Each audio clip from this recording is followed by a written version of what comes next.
The Exchange is a good Canadian movie without an asterisk, right? It seems like every time we talk about a Canadian movie, it's like, it's pretty good for a Canadian movie. But I'm here to tell you that The Exchange, it's a Canadian movie, which is just straight up good. And let me tell you why.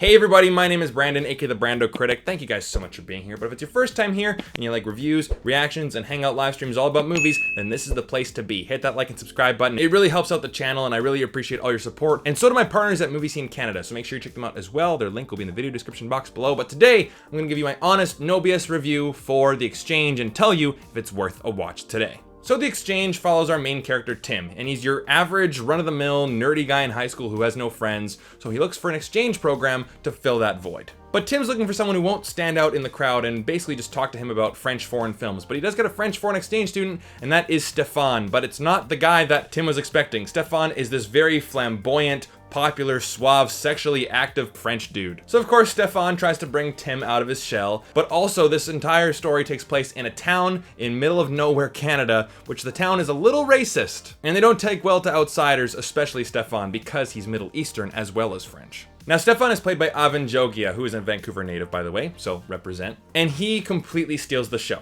He commands the screen every single time he's on it. He's charming, he's charismatic, he's hilarious. Every single joke that this man gets, he delivers. He is great in this movie, and he's the main reason why this movie works. Now, Ed Oxenbould plays Tim, our main protagonist, and he does an okay job in the movie, but I don't know if it's the performance or the writing, but I don't really get Tim, right? He's just your average run-of-the-mill nerdy character in high school. There's nothing really unique about him. He's not like Napoleon Dynamite. He's not like Jim from American Pie. You know, those characters, while they are nerdy and they don't have any friends, you know, you can kind of see yourself in them a little bit too. Maybe that's just because I was a nerd in high school as well, but you like them.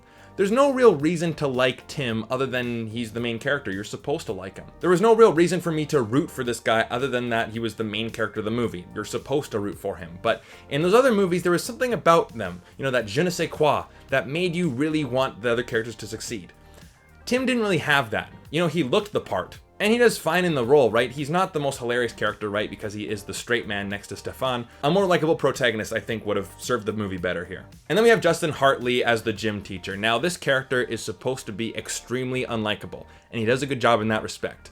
But I got the joke right away. You know, this guy's a dick. This guy thinks of himself as like the big shot, you know, the macho dude. He plays a good prick, I will admit. And there are some funny moments with his character, but I got the joke right away. So like I said, Stefan makes the movie with the characters because he's clearly the funniest, and the comedy in this movie really relies on him. And also the mother character, Sheila, played by Jennifer Irwin, I thought she was really great too. She had a lot of funny lines, and I feel like the comedy really relies on those two characters, and they knock it out of the park with every single line of dialogue that they have. So I was chuckling quite a few times in this movie. Other instances where I know I should be laughing, I felt like I got the joke. I could tell that the joke was coming, because comedy to me, it's the best when it's spontaneous and unexpected, right? But a lot of times in this movie, you can understand the dynamic that's happening. You're like, okay, I understand what they're trying to do. When's the joke coming? I know the punchline. It comes, you're like, that's funny, but I could see it coming a mile away. So while yes, not all the jokes are extremely spontaneous and are really funny, but Stefan and the mother character, I think, are the two funniest characters in this movie.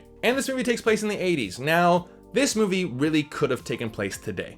Yes, sure, the social media aspect would have played a part in the story, and the fact that it does take place in the 80s doesn't really add anything to the story in terms of story elements, but it does add a cute charm to it. You know, I'm an 80s guy. I love 80s music, 80s cars, 80s fashion, for the most part, but I love the 80s aesthetic, and this movie has that cute 80s charm to it. And the fact that it does take place in, you know, middle of nowhere 80s Canada, where there's nothing to do, right? There's not even McDonald's in this town. You know, it gives the film a unique twist. And finally, the lesson of this movie, I think it's a pretty good one, is that your attitude can just completely change your life forever. If you guys have heard the quote, you know, like, if everyone is a jerk, then maybe you're the problem, right? Like, I get it, people can be dicks in high school especially, but maybe a change of attitude, and maybe not judging people right away, and giving people a chance, you know, they might surprise you. So overall, I enjoyed this movie. I thought it was cute, charming, funny, likable characters, a good lesson at the end. What more could you ask for? I'm giving this movie a 3 out of 5. And yes, it is a Canadian movie that I thoroughly enjoyed, and I don't have to put an asterisk next to it because it's like, oh, it was good for a Canadian film.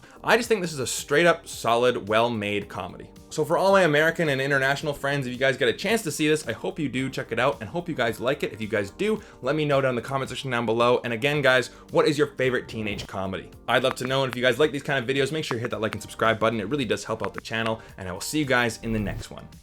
Take care.